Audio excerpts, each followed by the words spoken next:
बिस्मिल्लाहिर्रहमानिर्रहीम। अस्सलाम वालेकुम स्टूडेंट्स। चैप्टर नंबर 13 के न्यूमेरिकल आज हम करेंगे 13.9 और 13.10। 13.9 न्यूमेरिकल है two capacitors of capacitance 6 microfarad and 12 microfarad are connected in series with 12 volts battery.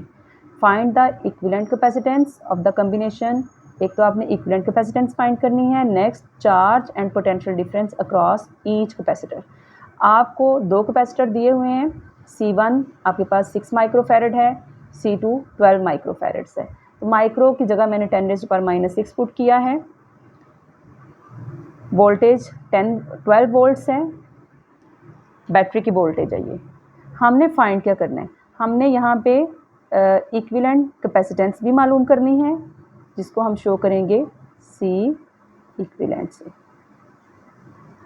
इसके अलावा हमने यहाँ पे मालूम करना है चार्ज अक्रॉस ईच कैपेसिटर, यानी कि Q1 भी, क्योंकि दो कैपेसिटर्स हैं, Q1 मालूम करना है, Q2 मालूम करना है। और हमने मालूम करना है potential difference across each capacitor, V1 भी मालूम करना है, V2। ये हमने 5 चीज़ें यहाँ पे मालूम करनी है। देखिए स्टूडेंट्स, सीरीज़ कम्बिनेशन में हमारे पास फार्मूला इक्विवेलेंट कैपेसिटेंस के लिए है 1/C equivalent equal to 1/C1 plus 1/C2। जितने कैपेसिटर्स होंगे उनके लिए आगे हम वैल्यूज़ ऐड करते जाएंगे। यहाँ हमारे पास सिर्फ दो कैपेसिटर्स हैं, तो हमने 1/C1 प्लस 1/C2 किया है। C1 की वैल्यू हमारे पास 6 है। मैं यहाँ पे 10⁻⁻6 को यूज़ नहीं कर रही, मैं माइक्रो में ही ये वैल्यूज़ यूज़ कर रही हूँ, क्योंकि दोनों की हमारे पास वैल्यूज़ माइक्रो में हैं, तो जो इक्विवेलेंट कैपेसिटेंस आएगी वो भी हमारे पास माइक्रो में ही आएगी। तो यहाँ हमें 10⁻⁻6 यूज़ करने की ज़रूरत नहीं है। जैसे दिया हुआ है 6 माइक्रोफैरड और 12 माइक्रोफैरड, वही हम यूज़ करेंगे। 1/6 प्लस 1/12। अब देखिए 6 और 12 का एलसीएम 12 होता है। 6 2s are 12, 2 1s are 2, plus 12 1s are 12, तो 1 1s are 1। 2 + 1 3 होता है, 3/12। तो अब ये देखें 3 4s are 12, 3 1s are 3। ये हमारे पास 1/C इक्विवेलेंट इक्वल आ गया 1/4 के।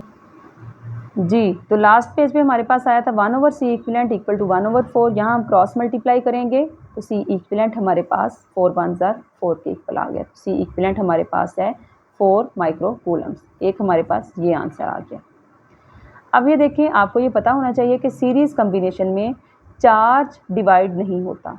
चार्ज जो बैटरी प्रोवाइड करती है वही सारे कैपेसिटर्स में होता है।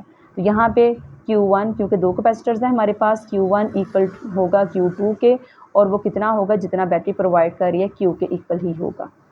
हमारे पास फार्मूला है C इक्वल टू Q/V। तो चार्ज हमारे पास यहाँ से किसके इक्वल आएगा, CV के। C की जगह हम C इक्विवेलेंट यूज़ करेंगे। तो ये देखें, C इक्विवेलेंट की वैल्यू 4 × 10⁻⁻6 मैंने यूज़ की है, multiply by 12, 4 12s are 48, multiply by 10⁻⁻6, -6 की जगह दोबारा से मैंने माइक्रो कर दिया। तो ये हमारे पास आ गया micro coulomb, 48 micro coulomb charge आ गया। ये हमारे पास दूसरा आंसर आ गया है, यानी कि अक्रॉस ईच कैपेसिटर यही चार्ज होगा 48 माइक्रो कूलम। टॉपिक में आप ये भी पढ़ चुके हैं कि सीरीज़ कम्बिनेशन में वोल्टेज जो बैटरी प्रोवाइड करती है वो डिवाइड हो जाती है कैपेसिटर्स में अकॉर्डिंग टू देयर कैपेसिटेंस। तो हमारे पास चूँकि ये फार्मूला है, यहाँ से हम V1 की वैल्यू निकालेंगे, वो आ जाएगी Q/C1। Q यहाँ पे चूँकि चेंज नहीं हो रहा, इसलिए हम Q1 Q2 नहीं लिखेंगे, V1 इक्वल टू Q/C1। तो Q हमारे पास 48 माइक्रोफैरड्स है।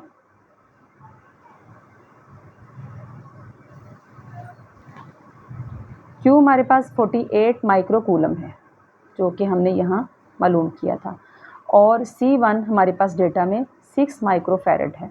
दोनों यूनिट्स माइक्रो में हैं, इसलिए यहाँ पे आंसर हमारा ये माइक्रो जो है आंसर को इफ़ेक्ट नहीं करेगा।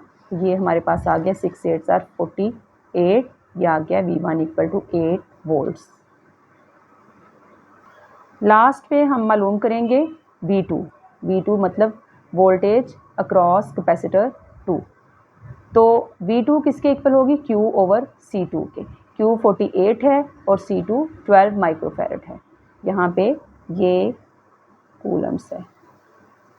तो अगर आप यहाँ देखें, ये भी दोनों माइक्रो में हैं, तो ये हमारे पास कटिंग करके 12 4s are 48 से हमारे पास आंसर आ गया 4 वोल्ट्स। तो इस तरह ये जो न्यूमेरिकल है इसके सारे आंसर्स हमने निकाल लिए हैं।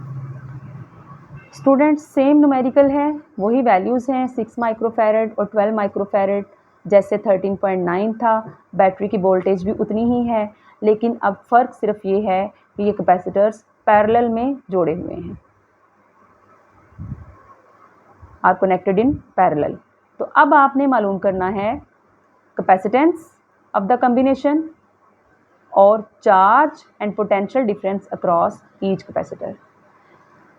C1 6 microfarad, C2 12 microfarad, V 12 volts है। C इक्विवेलेंट हमने फाइंड करना है, Q1 फाइंड करना है, Q2 फाइंड करना है, V1 फाइंड करना है, V2 फाइंड करना है।